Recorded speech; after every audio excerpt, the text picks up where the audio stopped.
The Seahawks had an opportunity to steal an upset at AT&T Stadium tonight, but unfortunately, an offensive explosion was not enough as the Seahawks come up just short in primetime, fall to 500. I'll be breaking down the Seahawks' latest loss, another disheartening one here on our post-game edition of Locked On Seahawks.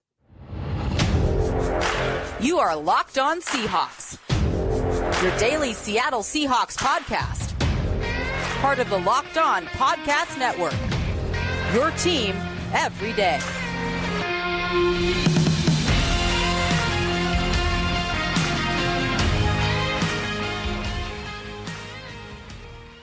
Greetings, 12. This is Corbin Smith, host of the Locked On Seahawks podcast, your daily Seahawks podcast, part of the Locked On Podcast Network, your team every day. A special thanks to all the 12s out there for making Locked On Seahawks your first listen 5 days a week. Whether you're down here in Texas listening to the show or in nearby Tacoma, we greatly appreciate each and every one of you. As some of you may notice if you're watching on YouTube, I am recording this post-game podcast from my rental car. Yes, sometimes you got to do what you got to do. I could not find a spot in the stadium, so my apologies if this is not the best-looking podcast that we've had. It's usually not great anyway with this bald guy on the screen anyway. But going to be diving into Seattle's latest loss here in Dallas, a game that it felt like slipped away, that they very much had a chance to get the win. It would have been a game-changing victory for this team. Instead, they're 6-6. I'll be diving into that game with some key takeaways. We've got our game balls on offense, defense, maybe special teams. We'll see. It was not a great game in that side of the ball. And of course, our weekly 3 up, 3 down. Let's get to this football game. And really, it's been the narrative we've been preaching on this podcast for the last 3 or 4 weeks. This offense has been punchless for the better part of a month. 3 offensive touchdowns in the past 4 games combined. So 16 quarters, 3 offensive touchdowns. Gino Smith was struggling. The receiving core wasn't getting it done. Not much of a run game. The offensive line, with all the injuries they've had, was not playing well. So coming into this game, expectations for the offense were pretty low based on the way this team has been playing as of late. And yet Seattle came out firing on all cylinders. This looked like the offense we expected to see going into this season against a really good Cowboys defense. And right off the bat, Gino Smith, third play of the game for the Seahawks on offense, throws a missile, one of the best throws you're going to see to DK Metcalf. Deron Bland, Mr. Interception return for touchdown himself. Had pretty good coverage there, but the throw was even better. Gets to DK Metcalf's hands, and he ends up taking it the distance, 22 miles per hour onto that 73-yard touchdown, showing off that track speed. The Seahawks were up 7-3. Metcalf would later add 2 other touchdowns. Gino Smith throwing for 334 yards in this game. There was 1 interception, but in the end, it didn't matter. The Seahawks actually were able to get a 4th down stop a few moments later, the only real stop that the defense had all night long for the Seahawks. So it certainly was an interesting one on offense. The Seahawks were able to convert 9 out of 14 third downs. I'm still astonished saying that. And late in the game, they missed on a few opportunities. And really, that was the tail of the game. The fourth quarter, the 4th down opportunities for the Seahawks on offense. They had 3 of them in that final quarter. Could not convert any of them. The first one, Zach Charbonnet gets stuffed running to his left. Charles Cross wasn't able to block DeMarcus Lawrence. He blew up the play at the line of scrimmage. And then the next one, the Cowboys had just taken the lead after being behind for most of the game. The next one, Gino Smith drops back and he's under immediate pressure. He tries to loft it up to Jackson Smith in Jigba, throw sails over his head. Just didn't have a chance to have anything on that play. And then the last one, this is the one that is confounding to me because Gino Smith after the game admitted that Micah Parsons, probably the best pass rusher in the NFL right now with 70-plus pressures this season, they let him come unblocked. And Gino Smith said that that was part of the design for the Seahawks, that they were going to allow him to come through. They thought they could get rid of the football quickly. I don't understand that rationale, especially with DJ Dallas being the outlet coming from the opposite side of the formation. It was a long developing play, and you just don't let Micah Parsons come unblocked. So that was certainly a confounding play call, and the result, not surprising. Gino Smith immediately had Parsons in his face and threw the ball into the dirt because there was nowhere he could go with it. There was nothing that he could do there. And so, unfortunately, that cost the Seahawks. They had 5 touchdown drives in this game. That should win you football games, but it didn't in this particular instance because they couldn't finish, and the defense didn't help out either. The defense gave up 41 points in today's game. only really had one legitimate stop. They were able to get some stops in the red zone, but the Cowboys still scored field goals on those plays. Over 400 yards of offense for the Cowboys. Dak Prescott was fantastic. So this was one of those old-fashioned offensive shootouts. The Seahawks were ahead for a good portion of this game, but when it came down to the wire, the offense was not able to make the plays. The defense was not able to make the stops necessary either when the offense had done well all game long. And that's the difference between being a great team and being a good team that maybe has a chance to make the playoffs in the NFL. And right now, that's where the Seahawks are squarely at. They are still the number 7 seed for right now, but if the Rams win this weekend, the Rams will leapfrog them because they beat them both games this year. So this was a game that they really couldn't afford to lose, especially with how well they played. It's just difficult to look at the results. And the other thing that really jumped out to me from this football game, you can look at the way this season has played out for the Seahawks. They just haven't been able to play a complete game. They haven't been able to get their offense and defense together the same game and play well for 4 quarters. It just hasn't happened. It didn't happen tonight. The offense was on fire. The defense didn't play well. But there was another issue that really played into this game. And I'm not one that's going to blame officiating. That is never the way that I look at games. You know, officiating is going to impact games sometimes in ways that you don't want it to. That being said, this was a really rough game to watch for Clete Blakeman's crew. The Seahawks in particular had 10 penalties for 120 yards. 10 of those, 6 of those 10 netted first downs for the Dallas Cowboys in this game.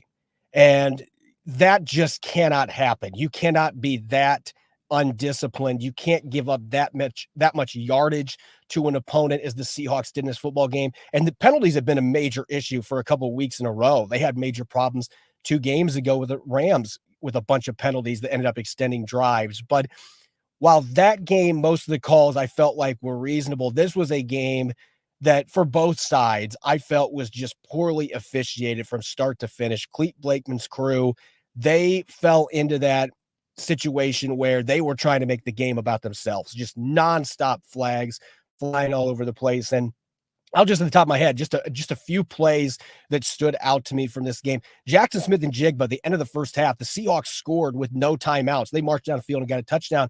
They had to score 3 different touchdowns, though, before one of them actually counted. And the first one, Jackson Smith and Jigba made a spectacular catch on a 30-yard touchdown, and the officials ended up overturning it. I've watched the replay 40 times to this point, and I'm still trying to figure out how that play was overturned. The ball touched the ground, but he never lost control. His arm was underneath it. I still don't know how that wasn't a touchdown. The next play, Noah Fant scores a touchdown, but the Cowboys are given a timeout. Finally, third time's a charm, and they're able to get the touchdown on the third play, going to DK Metcalf, second touchdown of the game for him. So that was certainly an interesting sequence. But in the second half, Trey Brown got called for 2 really ticky-tack holding penalties where he barely touched the guy. Reek Woolen was called for a 35-yard defensive pass interference where the receiver clearly tripped over a turf monster. There was barely any contact there, and it was incidental. There should have been no call there. That's just 3 plays. I know, by the way, DJ Dallas, there was another play that they called a face mask penalty, and then the officials convened at midfield and decided it wasn't a penalty, even though the replay shows his face mask was clearly yanked. So again, I never like to put the blame on officiating, and there's a lot of other things that cost the Seahawks this football game. But on a day where the Cowboys tied a team record against the Seahawks, 33 first downs in this game, 6 of them came via penalty. And I would say at least half of those were very questionable calls that extended drives. And I just don't know how you can play defense in the NFL today. The Cowboys had a few calls that I thought were kind of shaky on their end as well. But the Seahawks, it seemed like they were hit the hardest in this game. And sometimes that happens when you're on the road. But I certainly think that that was one of the big storylines in this game. And you hate bringing officiating into play, but when you have that many penalties, that many first downs, and there's several of them that were questionable any way that you slice it, it's tough because this was a really fun football game between 2 really solid football teams. And it's tough to watch it be, held down a little bit by the officiating stepping in and trying to get too involved. I would have liked to see him let the players play a little bit more. End of the day, though, the Seahawks could not convert on those 4th downs, and that really was the game changer. They were not able to get those 4th downs, extend drives, and the defense couldn't get stops in the end. They could not finish a game that really they were the better team for most of this game. But unfortunately, that doesn't matter. It's what the final score is, and they didn't get the job done in the end. Coming up next, I'm going to be dishing out my game balls, offense, defense, special teams. Don't go away. You're listening to the post-game edition of Locked On Seahawks, which is brought your way by PrizePicks. PrizePicks is the largest independently owned daily fantasy sports platform in North America. It's the easiest and most exciting way to play daily fantasy sports. It's just you against the numbers. Instead of battling thousands of other players, including pros and sharks, you pick more than or less than on 2 to 6 player stat projections and watch the winnings roll in. PrizePicks is really simple to play. I can make all my picks and submit an entry in less than 60 seconds. And now the basketball season's here. You can do combo specials, a specials league. For example, I can have Steph Curry and DK Metcalf at 10.5 3-pointers plus receptions. That would have hit well with how Metcalf played tonight.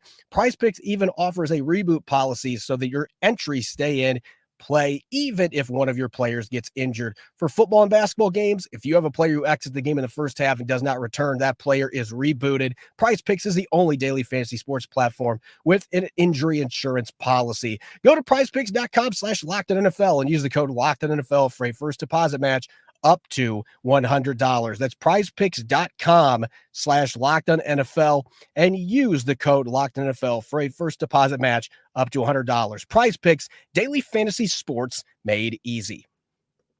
You're listening to the post-game edition of Locked On Seahawks. This is your host, Corbin Smith. A special thanks to all the 12s out there who are listening late, whether you're on the East Coast, it's after midnight. We greatly appreciate you guys. And also on the West Coast, it's a little bit earlier, but still a late show. Thank you for making Locked On Seahawks your first listen 5 days a week. And I'm really fired up to be doing my first ever live show from my car. And that's just the way that this game fell. There was nowhere in the press box that I could go that was quiet enough that I felt like I could do a quality show. So here I am in my car ready to dish out my game balls after the Seahawks 41-35 loss to the Cowboys in prime time. And I'm going to do something I don't normally do.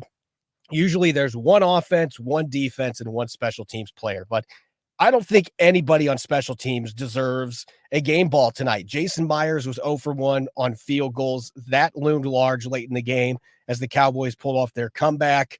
That was a sequence that was certainly a difficult one to watch because officials apparently moved the football. Pete Carroll tried to call a timeout. They didn't grant it. And then they got to delay a game, and then they got a missed field goal after that. But Michael Dixon didn't punt. That's a good thing, but no punts for him. Really no action in the kick return game. Both sides were just moving the football so easy on offense that special teams really didn't play a role in this football game very much. So other than the field goals for the Cowboys, not much for the Seahawks on this regard. They were just scoring touchdowns, which is typically a good thing. But I'm going to have 2 game balls on offense and 1 on defense instead. And let's start on offense. And I'm going to start with the player that looked like a top 5 receiver tonight going against Jiren Bland. This is the best I have ever seen DK Metcalf play. 6 receptions, 134 yards, 3 touchdowns. I know he had more yards in the playoff game in Philadelphia, his rookie season, but this was a game where he took over. And there was even a drop in there, so it wasn't like he was perfect, but 6 receptions, 134 yards, 3 touchdowns. There are guys that can't do that in a 3 or 4 game stretch, and he was able to do it all today. He had over 100 yards in his first 2 catches, and both of those came against Jiren Bland in coverage. And Bland last week became the first player in NFL history to have 5 interceptions returned for touchdowns in the same season. The guy has had a historically dominant season, and yet DK Metcalf from the outset was winning that matchup. He beat him on the 73-yard touchdown, beat him on a 34-yard reception, his second catch. And Jiren Bland gave up over 130 yards in coverage today, most of that going to DK Metcalf. He was impressive. There were a couple nice run blocks on the outside as well. He was getting after it. It was the most complete game that I have seen from DK Metcalf. If they can bottle that up and find a way for him to play close to that level, and really the last month, while the offense has sputtered, he almost got to 100 yards in 2 of their last 3 games. So Metcalf has been playing pretty well, but this is probably the most complete game I've seen him play. And by himself on the outside, he kept the Seahawks in this game, and they had a 1-point lead at halftime in large part because of his heroics on the outside. And let's give some credit to the quarterback that's been under fire. And I know Gino Smith threw an interception in this game. He wasn't perfect, under a 60% completion percentage. There were some questionable throws in there that got impacted by pressure late, but I thought Gino Smith was lights out from the outset. That 73-yard touchdown on his first completion, He was playing with poise, confidence, didn't look like he was laboring at all with that elbow injury, had a rushing touchdown early in the third quarter as well, scrambling. He said he was going to focus on that, able to come up with a big play. Marched his team down the field without any timeouts for a touchdown inside 2 minutes to play. End of the first half, had 3 straight plays that he had to get a touchdown and managed to pull it off. I thought Gino Smith played one of his better games as the starting quarterback for the Seattle Seahawks, and he's the reason they had a chance to win this football game. Both those guys, the Smith to Metcalf connection, that's what you were expecting coming into the season. You thought these two were going to be one of the best quarterback receiver 1-2 punches in the NFL, and we just haven't seen that manifest on the field. Today, though, they looked like a game-changing quarterback receiver duo. We got to see Metcalf's speed, his ability to win downfield, and we also got to see Gino Smith deliver some of those downfield strikes, get the football quickly out of his hands, move the pocket a little bit. It was an impressive display. So both those guys deserve a lot of credit for the way that they played today. And on the defensive side of the ball, even though Seattle gave up 41 points in this game, didn't force a punt, they allowed 8 third down conversions, over 400 yards, 33 first downs. There were some players that had some really good games. And the one that jumped out to me throughout the game, and he didn't have the most gaudy stat list, but Jiren Reed was dominant in the trenches against a really good Dallas Cowboys offensive line. 7 tackles. He had a sack. He also had 2 tackles for loss. It just felt like every time the Cowboys tried to get their run game going, Jiren Reed was there. He was consistently getting interior pressure. And just to put this in perspective, Dak Prescott had not been sacked in the last 12 quarters of play. The last 3 games, he had not been sacked. The Seahawks missed some chances to get him to the ground in this game, but they had 4 sacks and they had 7 quarterback hits as a team.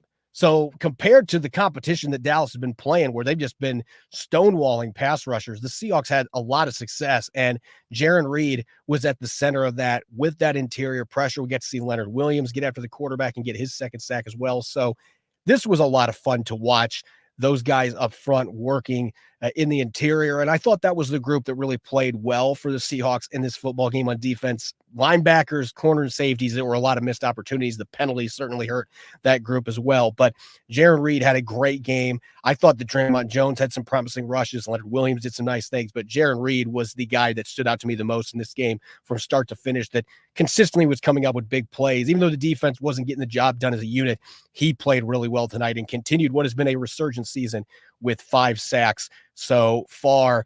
All right, let's shift gears now here to wrap up our latest post-game episode. It's time for 3 up, 3 down. 3 players that had big games that played well today, and then 3 players, or in this case, we might have somebody different on this list today that aren't doing so hot coming out of this game. And let's start with 3 up. And I want to talk about a guy that he only averaged a little over 3 yards per carry. He got banged up at the end, but Zach Charbonnet, he gave them just enough balance that they were able to get that passing game going with Gino Smith and company, and it really neutralized the pass rush. I thought Zach Charbonnet ran hard tonight. He gave them some really good plays between the tackles, picked up some first down, short yardage, first career touchdown, and I'm still stunned saying this. We've seen the screens to receivers work this year, but running back screens, I can't remember the last time I saw a successful one from the Seattle Seahawks. I might have been in elementary school the last time that happened. Charbonnet had a 39-yard reception on a screen early in the third quarter, right before Gino Smith had his rushing touchdown. And you just don't see the Seahawks do that in their screen game to running backs. So I thought Charbonnet played really, really well in this football game. And the tight end position, Noah Fant's numbers could have been better. He had 3 catches for 43 yards. He made a remarkable 25-yard diving catch on Seattle's second touchdown drive in the second half. He had a touchdown taken away from Mike McCarthy, really, because he called timeout at the last second. End of the first half, could have had his first touchdown of the season. He still is waiting to find the end zone and have it count. But Noah Fant, I thought, had a pretty good game, and they actually got their tight ends involved.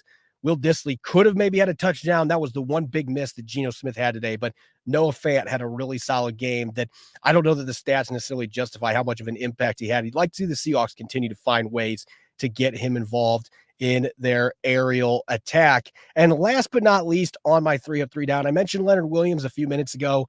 This guy has quietly been really, really good since the Seahawks traded a 2nd and 5th round pick for him. He now has 2 sacks in a Seahawks uniform. He's been getting tackles for loss pretty much every game. He's been a menace getting after the quarterback and in the run game. And there were some plays today. They're not going to show up in the stats, but the Cowboys, Dak Prescott scrambled for a touchdown in the second quarter, and it got called back because Williams did a fantastic job of selling a hold. And I don't know if it was a hold that should have been called normally, but the way he sold it, it looked legitimate. The officials were able to call it, but you're seeing him make a consistent impact in all phases.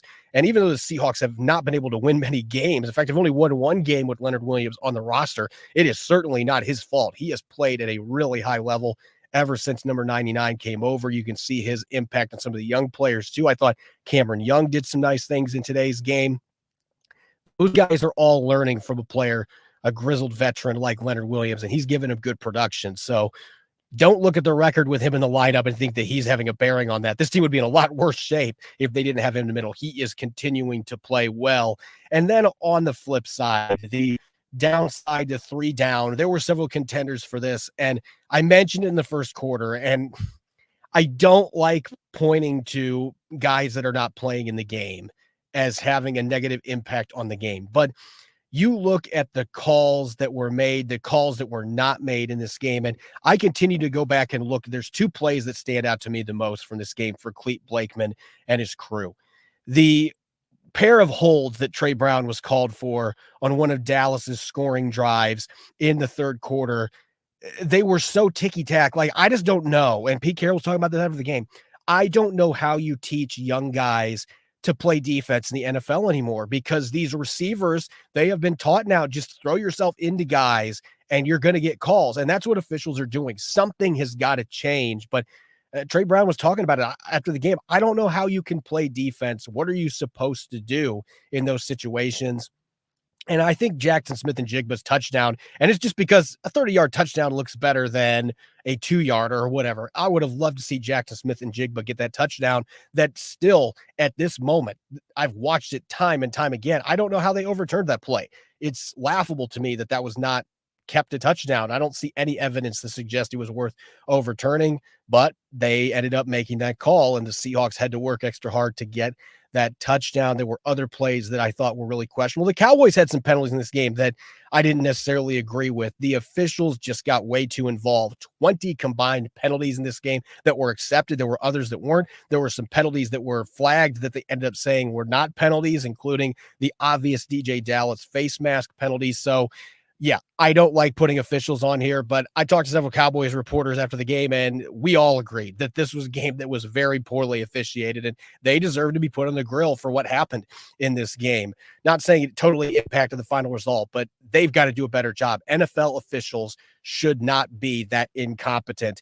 And as far as the other 3 down candidates here, I don't want to pick on Tyler Lockett too much because he is one of the greatest players in Seahawks history. He did have some clutch receptions in this football game, including that final drive that it looked like the Seahawks might be able to march down and get a touchdown. He had a 17-yard reception, but he also had a killer drop in that fourth quarter that Gino Smith delivered on the money on a skinny post route. And the normally sure-handed Lockett, Pete Carroll said it was a timing-related issue, but he looked like he stumbled a little bit at the top of his route and wasn't able to catch the football. That would have been a 25-plus yard gain, and there might have been a chance that he slipped away to score a touchdown on that play. Instead, that drive ended up being one of the 3 drives that stalled out with a turnover on downs, and Pete Carroll's mentioned after the game, he was beating himself up. He shouldn't be doing that. It didn't lose them the game by itself, but certainly it could have won them this football game if he was able to catch a pass that 99% of the time he's going to catch. And last, I have Jamal Adams on the list. And Adams did have a really nice tackle for loss. Let's not pretend he didn't make a few plays in this game, but he also had a really bad missed tackle where he jumped for no reason that allowed Tony Pollard to get in the end zone from 6 yards out in the third quarter. He also gave up the touchdown that gave the Cowboys the lead to Jake Ferguson on a back shoulder fade where it just didn't look like he had any idea that the football was coming over there. When you're paying a guy $17+ million per year, you expect that he's going to be able to come through on plays like that. And he continues to come up short. And I've seen Jamal Adams make plenty of plays since coming back from an injury. you do have to consider, the circumstances with him there. But at the same time, it seems like there's so much energy being dedicated to after the snap, trying to fire everybody up, getting into opponents' grills, which that's all fine and dandy, but you got to make plays in clutch moments, and they're still not getting that from Jamal Adams. There were a couple missed tackles, that touchdown given up in the end. You just expect better from him. And your safeties, quite frankly, I didn't think any of the safeties played well tonight for the Seattle Seahawks, but Adams, I'm going to circle him just because there were some key plays at crucial moments where he had an opportunity to come through and make a big play, and he just didn't get the job done. And that's the unfortunate situation for the Seahawks with some of their high-priced players. They're just not getting the production.